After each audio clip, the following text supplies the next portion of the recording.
కీర్తనల గ్రంథం 103వ కీర్తన. అయ్యా మీరు కూర్చోండి, అలా కూర్చోండి, చైర్లో కానీ అటు పక్కన కానీ కొంచెం కూర్చోండి.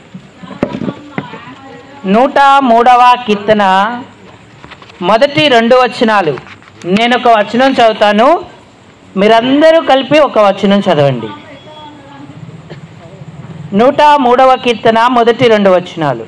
నా ప్రాణమా యెహోవాను సన్నతించుము, నా అంతరంగమునున్న సమస్తమా ఆయన పరిశుద్ధ నామమును సన్నతించుము. నా ప్రాణమా యెహోవాను సన్నతించుము, ఆయన చేసిన ఉపకారములలో దేనిని మరువకుము. 2వ వచనాన్ని అందరం ఒకసారి చదువుకుందాము. నా ప్రాణమా యెహోవాను సన్నతించుము, ఆయన చేసిన ఉపకారములలో దేనిని మరువకుము. చాలండి. చదువుకున్న ఈ లేఖన భాగం చేరిరాగలిగిన మన హృదయాలకు ఈ రాత్రికాల కృతజ్ఞతాకూట నిమిత్తమై హెచ్చరికగా, పురికొల్పుగా, ఆశీర్వాదకరంగా, దీవెనకరంగా ప్రేమగల దేవుడు చేయునుగాక. ఆమేన్. ప్రభు ప్రజలారా, ప్రభువునందున్నటువంటి ప్రియమైన వారలారా, కృతజ్ఞత కలిగి ఉండడం మరింత అత్యధికమైన ఆశీర్వాదానికి, దీవెనకు కారణమవుతుంది. మనం చదువుకున్నటువంటి లేఖనం దావీదు రాసినటువంటి కీర్తన. ఈ కీర్తనలంతటిలో 103వ కీర్తనలో స్తుతి, కృతజ్ఞతే తప్ప ప్రార్థన కానీ, ఫిర్యాదులు కానీ, విచారము కానీ, చింత కానీ ఏమీ కనపరచలేదు. ప్రభువును స్తుతిస్తున్నాడు. తన ప్రాణంతో ఆయన చెప్పుకున్నాడు ఏంటంటే, నా అంతరంగమున్న సమస్తమా ఆయన పరిశుద్ధ నామమును సన్నతించుము అన్నాడు. నా ప్రాణమా యెహోవాను సన్నతించుము, ఆయన చేసిన ఉపకారములలో దేనిని మరువకుము అన్నాడు. ఇక్కడ మనం గమనించవచ్చు, ఉపకారాలకు మాత్రమే కాదు, అపకారాలకు కూడా దావీదు దేవుణ్ణి స్తుతిస్తూ కృతజ్ఞతాస్తుతులు చెల్లిస్తూ వచ్చాడు.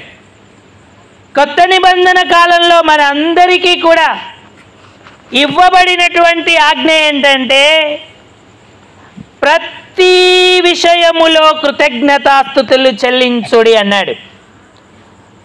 తెస్సలోనికలకు రాసినటువంటి మొదటి పత్రిక 5వ అధ్యాయము 16వ వచనం. అపోస్తలుడైన పౌలు తెస్సలోనికలకు రాసినటువంటి మొదటి పత్రిక 5వ అధ్యాయము 16వ వచనం. ఒకరు సహాయం చేయండి. ప్రతి విషయమునందును కృతజ్ఞతాస్తుతులు చెల్లించుడి. ఇలాగు చేయుట యేసుక్రీస్తునందు మీ విషయములో దేవుని చిత్తము. యేసుక్రీస్తునందు మీ విషయములో దేవుని చిత్తము అన్నాడు. కానీ నేడు మనం మేలు కలిగితేనో, ఉపకారం కలిగితేనో, లేదంటే లాభం వస్తేనే, ఆరోగ్యంగా ఉంటేనే కృతజ్ఞతాస్తుతులు చెల్లిస్తాం.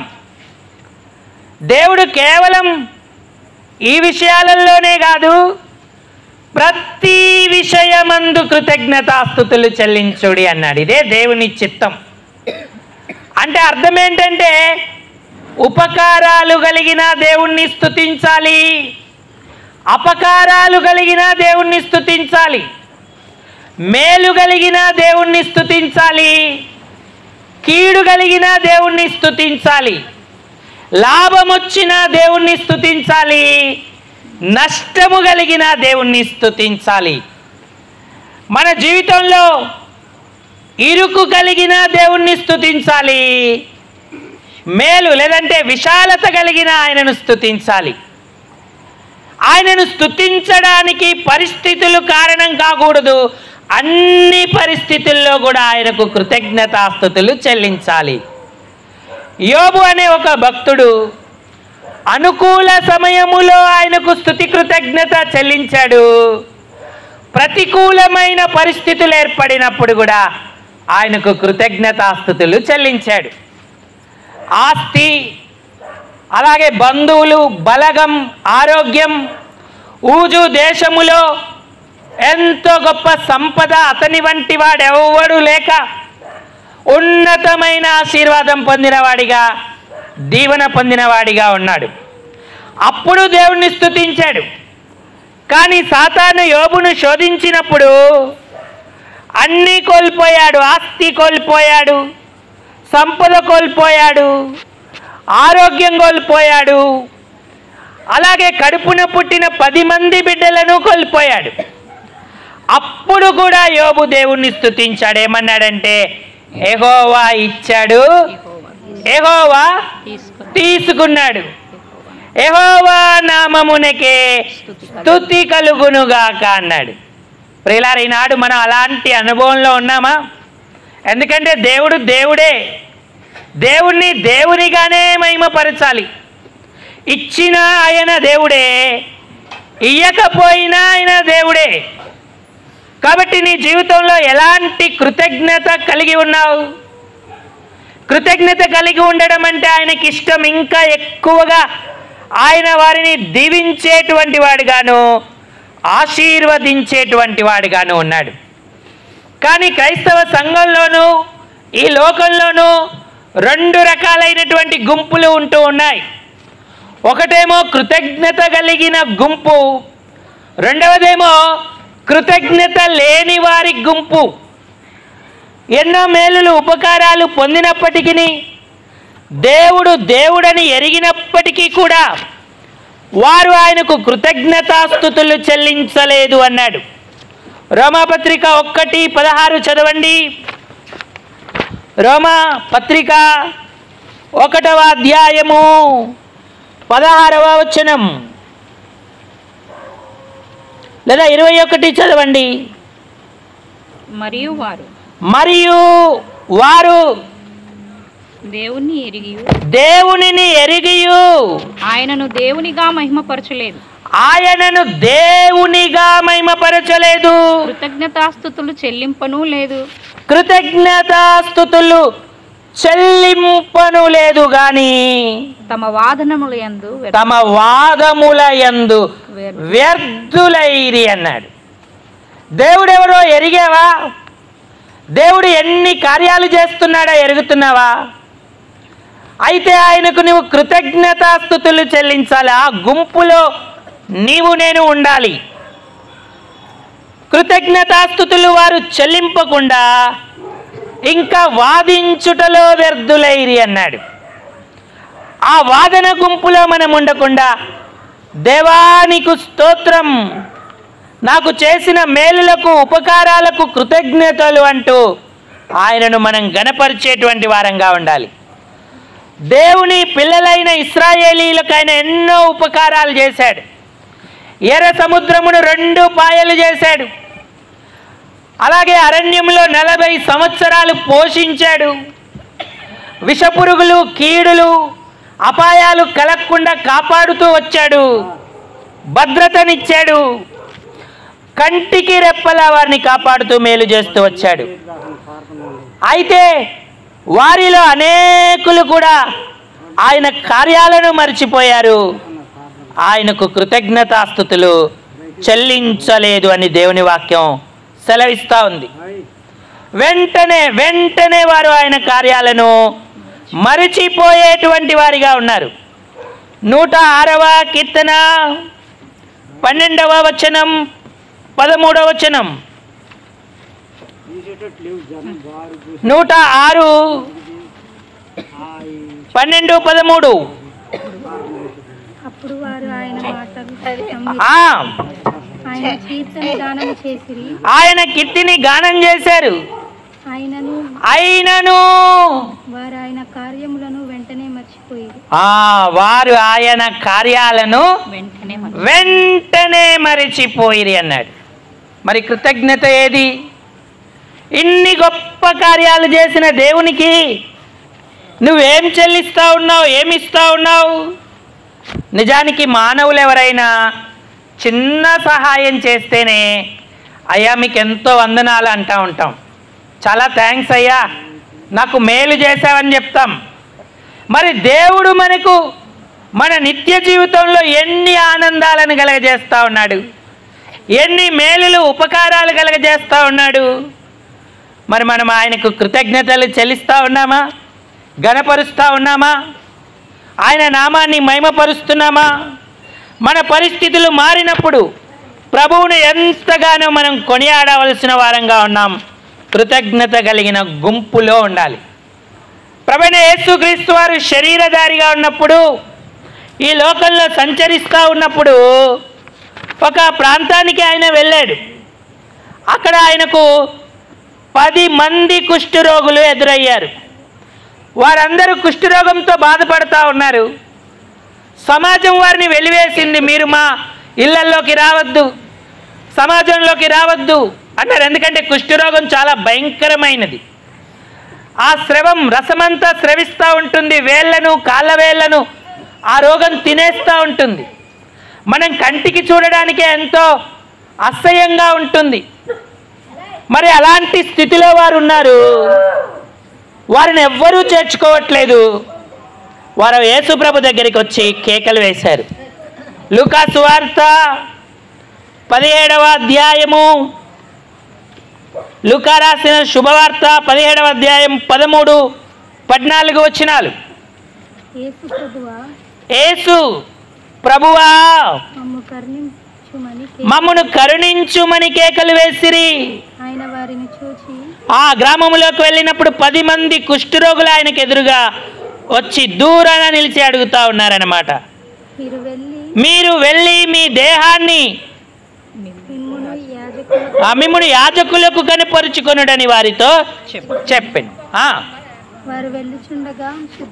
వారు వెళ్ళుచుండగా శుద్ధులైరి అన్నాడు. ఆయన ఎదుటకు వచ్చారు, ఆయనకు మొరపెట్టుకున్నారు. దేవుడు సరే మీరు వెళ్ళి మీ దేహాన్ని యాజకులకు చూపించుకోమన్నాడు. వారు బయలుదేరి వెళుతూ ఉంటుండగానే శుద్ధులయ్యారు. అందరికీ కార్యం జరిగింది. కాంతమ్మక్క వినాలి, ఎంతమందికి కార్యం జరిగింది?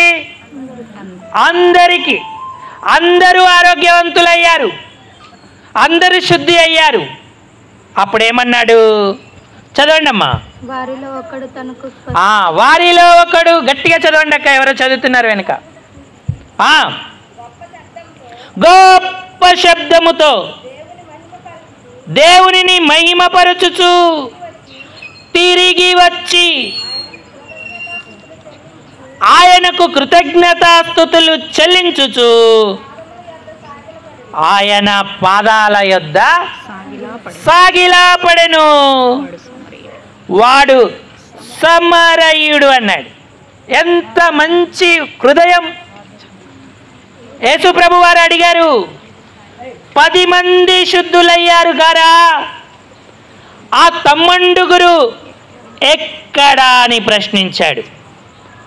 ఈ అన్యుడు తప్ప దేవుని మహిమపరచుటకు తిరిగి వచ్చిన వాడెవ్వడును అగుపడలేదా అని ప్రశ్నించాడు.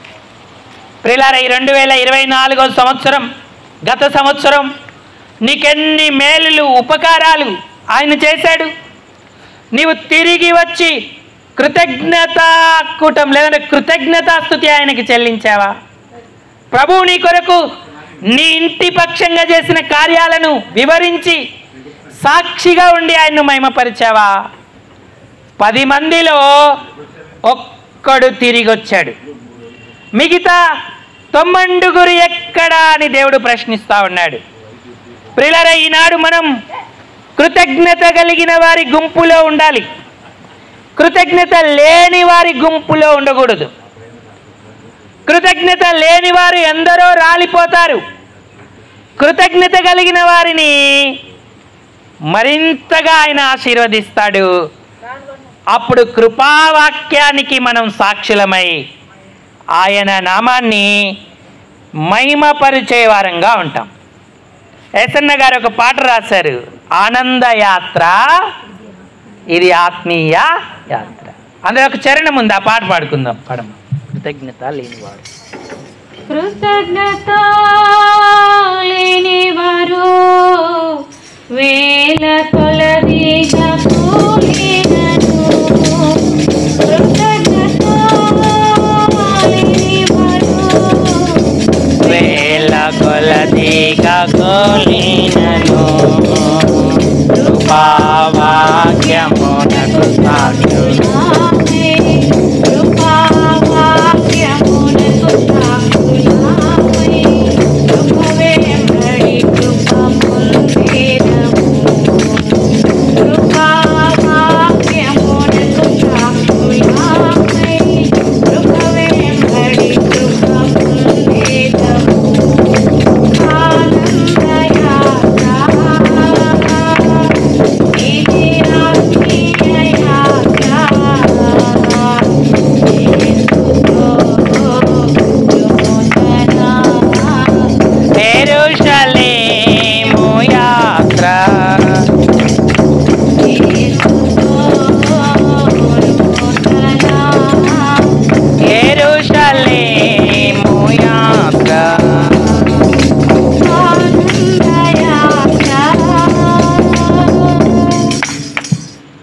ఈ ఆనంద యాత్రలో మనం కృపావాక్యమునకు సాక్షులమై ఉండాలి.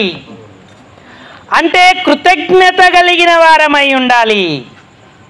ఆయన చేసిన ఉపకారాలలో దేనిని మరవకుండా ఆయన నామాన్ని మహిమపరిచే వారంగా ఉండాలి. 90 వెళ్ళిపోయారు, ఒక్కడే తిరిగి వచ్చారు. ఇశ్రాయేలీలలో అనేకులు వెంటనే ఆయన కార్యాలను మర్చిపోయారు. వారు దేవునికి కృతజ్ఞతాస్తుతులు చెల్లించలేదు. ఈనాడు మనం ఎలా ఉన్నాం? ప్రభువు చేసిన ప్రతి ఉపకారానికి కృతజ్ఞులమై ఉన్నామా? యెహోషాపాతు అనేటువంటి ఒక రాజు ఉన్నాడు. ఈయన యూదా దేశాన్ని పరిపాలన చేస్తూ ఉంటుంటే ఆయన మీదికి శత్రువులు అందరూ కూడబలుకొని వచ్చారు. ఆయన దేవుణ్ణి ప్రార్థించాడు, దేవుడు అతనికి సహాయం చేశాడు. అప్పుడు దేవుడు అతని పక్షంగా కార్యం చేసినప్పుడు అతను కూడా కృతజ్ఞతాస్తుతులు చెల్లించాడు. ఆ లోయ బెరాకా లోయ అని రాయబడి ఉంది. 2వ దినవృత్తాంతాల గ్రంథం 20వ అధ్యాయం 26వ వచనం. దినవృత్తాంతముల 2వ గ్రంథం 20వ అధ్యాయము 26వ వచనం. 4వ దినమున 4వ దినమున వారు బెరాకా లోయలో కూడిరి. అక్కడ వారు యెహోవాకు కృతజ్ఞతాస్తుతులు చెల్లించినందున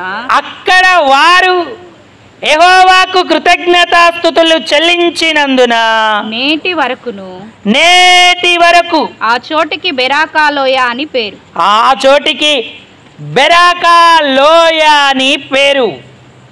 బెరాకా అనే దాని మీద 1 అని చిన్న అంకె వేసి దాని పుట్నోట్లో కింద చిన్న అక్షరాలతో రాయబడింది ఏంటంటే బెరాకా అంటే స్తుతి, ఆశీర్వాదము అని రాయబడింది. వాస్తవానికి బెరాకాలో అంతకు ముందు అదొక పెద్ద లోయ. ఆ లోయలో భయము, ఆ లోయలో శత్రు బాధలు, ఆ లోయలో ఎంతో కష్టం, శ్రమ అనుభవించవలసిన పరిస్థితులు ఉన్నాయి. బెరాకా అనే స్థలాన యుద్ధము జరిగింది. చుట్టూ శవాలు పడ్డాయి. దేవుడు కార్యం చేశాడు కాబట్టి. అక్కడ శత్రువులు ఉన్నారు, అక్కడ భయం ఉంది, అక్కడ దిగులు ఉంది యెహోషాపాతుకు. కానీ ఇప్పుడు అది ఎలా మారిందంటే స్తుతిలోయగా మారింది, ఆశీర్వాదపు లోయగా మారింది. అక్కడ కృతజ్ఞతాస్తుతులు వారు చెల్లించారు అని చెప్పబడింది. నిజంగా మనం దేవునికి కృతజ్ఞులమై ఉంటే మన ఇల్లు, మన జీవితం, మనం భయాందోళన పరిస్థితుల్లో ఉన్నప్పటికీ కూడా ఆయన ఆశీర్వాదం ఇస్తాడు. మనకి ఎన్ని భయాలున్నాయి ఇప్పుడు. భయము లేకుండా నేను ఉన్నానని చెప్పగలిగిన వారు ఎవరైనా ఉన్నారా? ఆరోగ్య భయాలు లేదా అనారోగ్య భయాలు, ఆర్థిక భయాలు, అప్పుల భయాలు. ఇలాంటి పిల్లలకు ఎగ్జామ్ రాస్తారు, నేను పాస్ అవుతానో అవనో అన్న భయం, తల్లిదండ్రులకు భయం. యవనస్తులైన పిల్లలైతే అయ్యో నా బిడ్డకు, నా కుమారుడికి, కుమార్తెకు మంచి సంబంధం వస్తుందో రాదో అని భయం. పోనీ వివాహాలు చేస్తే అయ్యో అల్లుడు, కుమారుడు, కుమార్తె ఎలా ఉంటారో అన్న భయం. ఎన్ని భయాలు మన జీవితాలలో ఉన్నాయి. ఇది పోను శత్రువులు అక్కడ ఉన్నారు. మన జీవితంలో రకరకాలైన శత్రువులు ఉన్నాయి. నలుదిక్కుల శత్రువుల చేత కొట్టబడతా ఉన్నాం. దిగులు, ఆందోళన తప్ప ఏమీ లేనటువంటి వారంగా ఉన్నాం. కానీ ప్రియులరా, కృతజ్ఞతాస్తుతులు చెల్లిస్తే భయం పారిపోతుంది, శత్రువులు సమసిపోతారు, ఆందోళన ఎగిరిపోతుంది, స్తుతి ఆశీర్వాదము దిగి వస్తుంది. నీ సమస్యలు ఏవి పరిష్కరించబడట్లేదా? నీ ప్రార్థన ఆలకింపబడలేదు అన్న సందేహము నీలో ఉందా? అయ్యో నేను ఎంత ప్రార్థించినా నా పరిస్థితులు మారట్లేదని బాధపడుతున్నావా? అయితే ఒకసారి స్తుతించి చూడు, దేవానికి కృతజ్ఞతలని చెప్పి చూడు, ఎంత ఆశ్చర్యకార్యం దేవుడు చేస్తాడు. అది సహోదరి జ్యోతి సాక్ష్యం ఇచ్చింది. తన యాత్రా జీవితంలో మరి ఎంతో భయాన్ని, బాధను అనుభవించింది. అలాగే కొన్ని వ్యసనాలు మనల్ని మనంతట మనం మానలేం. అవి దేవుడే మనకు సహాయం చేసి మన నుంచి పారిపోయేలా చేస్తాడు. అది ప్రార్థన, స్తుతి వలననే సాధ్యమవుతుంది. ఇంటిలో సంతోషం, ఆనందం, మరి దేవుని యొక్క కృప నిలిచి ఉంటుంది. నవ్య 10th క్లాస్ పాస్ అవ్వడం కూడా వారికి ఎంతో హృదయానందాన్ని కలిగించింది. ఇది ఎవరు చేయగలుగుతారు? లెక్కలన్నీ తారుమారు అవుతున్నాయి ఈ రోజులలో. ఎప్పుడేం జరుగుతుందో తెలియదు. మంచిగా చదువుకొని రాసే పిల్లలు ఫెయిల్ అవుతున్నారు, ఆడుతూ పాడుతూ రాసే పిల్లలు ఏమవుతున్నారు? పాస్ అవుతున్నారు. ఇలాంటి పరిస్థితుల మధ్య దేవుని మీద ఆధారపడి ఆయనకు కృతజ్ఞతాస్తుతులు చెల్లిస్తే ఎంత ధన్యత. ఆయనను ఆశ్రయించిన వారికే మేలు కదో కాదు. ఆయన మనల్ని దీవిస్తాడు, ఆనందంతో నింపుతాడు, భర్తను మారుస్తాడు, భార్యను మారుస్తాడు, పిల్లలను మారుస్తాడు. ఆయనకు అనుకూలంగా వారిని సిద్ధపరుస్తాడు. ఆయన ప్రేమ వారిలో నిలుపుతాడు. అప్పుడు మన కుటుంబం ఎంతో సంతోషంతో, సమాధానంతో ఉంటుంది. అందుకే దేవునిని అంగీకరించడం, ఆయనకు కృతజ్ఞతాస్తుతులు చెల్లించడం ఎంతో శ్రేష్టం. ప్రియులారా, మనందరి పాపాల కొరకే ప్రభువు ఈ లోకానికి వచ్చాడు, కన్యక గర్భాన పుట్టాడు. మనం చేతులతో పాపం చేస్తాం, అందుకని ఆయన చేతుల యందు మేకులు కొట్టబడ్డాయి. చెడ్డ చెడ్డ తలంపులు మనకున్నాయి, అందుకని తలకు ముళ్ళ కిరీటం పెట్టబడింది. మన కడుపులో కుళ్ళు, కుతంత్రం తీసేయడానికి పక్కలో బల్లెపోటు పొరవబడింది. అడుకరకు నిలువు కరకు ఆయన వేలాడదీయబడ్డాడు. శరీర సంబంధమైన పాపానికి వీపంతా కూడా కొరడ దెబ్బల చేత నాగటి చాలవలే దున్నబడింది. అడుకరకు నిలువు కరకు ఆయన వేలాడదీయబడ్డాడు. ఆ కరెక్త బట్టి వరకు కార్చాడు. సమస్త మానవాళి నిమిత్తమై, వారి పాపాల పరిహారం నిమిత్తమై తన ప్రాణాన్ని పెట్టాడు. అన్నదమ్ములు, బంధుమిత్రులు, స్నేహితులు, ప్రేమైన వారు ఎవరు చేయలేని త్యాగం ఆయన మన కొరకు చేశాడు. మనం చేయాల్సిందల్లా ఏమీ లేదు, మన హృదయం ఆయనకి ఇవ్వడమే. నేను పాపిని ప్రభువా అని మనోపూర్వకంగా ఒప్పుకుంటే చాలు, మరి ఆయన ఆత్మ మనకిస్తాడు, ఆయన వెలుగు మనకిస్తాడు. గొప్ప రక్షణ అనుభవం పొందుతాం. మానలేను అనుకున్న అన్ని వ్యసనాలను మానుతాం, దీవెన అనుభవిస్తాం. నరకపు శిక్ష మన మీద నుంచి కొట్టివేయబడుతుంది. ఎందుకంటే ఈ పాపపు ఇష్టమైన క్రియల చేత జీవిస్తే పాపము వలన వచ్చు జీతం మరణమైన నిత్య నరకాగ్ని గుండానికి వెళ్తాం. అక్కడ అగ్ని ఆరదు, పురుగు చావదన్నాడు. యుగాలు బాధపడాలి. జైలుకి వెళ్తే 1 నెలలో బయటికి రావచ్చు, 1 సంవత్సరం తర్వాత రావచ్చు. కానీ నరకములో పడితే ఇక విడుదల ఉండదు, బయటికి రావడానికి అవకాశమే లేదు. నిజమైన కృతజ్ఞత ఏంటంటే, దేవుడు నన్ను ప్రేమించాడు, నేను ఆయనను ప్రేమించి నా హృదయాన్ని ఆయనకి ఇస్తానని చెప్పడమే ఆత్మ సంబంధమైన ఆశీర్వాదం అది. మరి అట్టి కార్యం నీలో జరిగిందా? ప్రభువుని అంగీకరించావా? అయ్యా నేను చెడ్డోణ్ణి, బాగా వ్యసనాలు ఉన్నాయి, బూతులు మాట్లాడతాను, నేను రాలేనయ్యా, ఇవన్నీ మానిన తర్వాత వస్తానంటావా? యేసయ్య ఏమన్నాడంటే, నేను నీతిమంతులను పిలువ రాలేదు, పాపులనే పిలువవచ్చి తిని అన్నాడు. ఆరోగ్యంగా ఉన్నవారికి వైద్యుడు అక్కరలేదు, అనారోగ్యంగా ఉన్నవారికే వైద్యుడు అవసరం అన్నాడు. నీకు నాకు యేసయ్య అవసరం. కులమత భేదాలు, వర్ణ భేదాలు ఏమీ లేకుండా అందరికీ ఆయన అవసరం. ఎవరైతే ఆయన అంగీకరిస్తారో వారికి రక్షణ ఇస్తాడు, పాప క్షమాపణ ఇస్తాడు. మానవుడు నిజమైన కృతజ్ఞత ఆయన ప్రాణం పెట్టినందుకు చూపించాలి. రక్షణ లేకపోతే ఇదే అనుకూలమైన సమయం. ఇప్పుడే ప్రభువును నీ హృదయంలో చేర్చుకొని, నేను పాపిని ప్రభాని, పశ్చాత్తాపడు, కన్నీరు విడువు, ఆయన క్షమిస్తాడు, సంపూర్ణమైన రక్షణ నీకు ఇస్తాడు. నువ్వు నిజంగా దేవునికి కృతజ్ఞత చెల్లించిన వాడు అవుతావు. అంతేకాదు, రక్షించబడి ఉంటే చేసిన మేలులకు ఉపకారాలకు ఎప్పుడూ మనం మౌనంగా ఉండొద్దు. కృతజ్ఞతాస్తుతి చెల్లించాలి, ఆయన గణపరచాలి. ఇలాగ కూటాలు కానీ వ్యక్తిగత ఆరాధన కానీ మనం నిరంతరం ఆయనకు చెల్లించే వారంగా ఉండాలి. దావీదు అన్నాడు, దినమెల్లా నా నోరు నీ ప్రభావ వర్ణనతో నిండి ఉన్నది అన్నాడు. పగలు రాత్రి ప్రభువు చేసినటువంటి ప్రతి పని కొరకై మనం ఆయనకు స్తుతి కృతజ్ఞత చెల్లించే వారంగా ఉండాలి. మరి అలాంటి అనుభవంలో ఉన్నావా? మనం ఏ స్థానిక సంఘానికి వెళ్ళినా, ఎక్కడున్నా, మరి దేవుని ఇంటిలో దేవుడు చేసిన కార్యాలను, దేవుని సంఘాన్ని మన గృహానికి పిలిపించుకొని ఆయన చేసిన కార్యాలను అందరికీ తెలపాలి, ఆయన నామాన్ని మహిమపరచాలి. మరుగై ఉండకూడదు. ఒక రక్తస్రావంతో బాధపడిన రోగి ఆయనను ముట్టుకున్న తర్వాత ఆయనలో నుండి ప్రభావం ఆమెలోకి వెళ్ళి ఆమె బాధ నివారణ అయ్యి ఆమెకు స్వస్థత కలిగింది. అప్పుడు ఆమె మౌనంగా ఉందా? దాక్కుందా? బయటికి వచ్చి తన యొక్క సాక్ష్యాన్ని ఆమె పంచుకుంది. ప్రభువు వలననే నాకు ఆరోగ్యం కలిగింది అని చెప్పింది.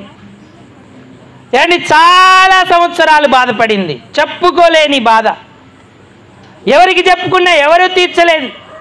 అనేక మంది వైద్యుల దగ్గరికి వెళ్ళింది, తిప్పలు పడింది, ఆస్తి అంతా ఖర్చు చేసుకుంది, కానీ ఏమాత్రం నివారణ అవ్వలేదు. యేసయ్య యొక్క ప్రభావం ఆమెను తాకింది. అప్పుడు ఆమె గొప్ప స్వస్థత, ఆరోగ్యం పొందుకుంది. ఈనాడు ఎన్ని కార్యాలు దేవుడు చేస్తున్నాడు, మనం ఎందుకు కృతజ్ఞత లేని వారిగా ఉంటున్నాం? ఎప్పుడైతే ప్రభు చేసిన కార్యాలను తలపోసుకుంటాం, మనం ధన్యులమవుతాం. చిగురాకుల కొసల నుండి జారిపడిన మంచులా. ఆ చరణం పాడుకుందాం, పడమ్మా. చిగురాకుల కొసల నుండి జారిపడిన మంచులా, నిలకడలేని నా బ్రతుకును మార్చితివే. చిగురాకుల కొసల నుండి జారిపడిన మంచులా, నిలకడలేని నా బ్రతుకును మార్చితివే.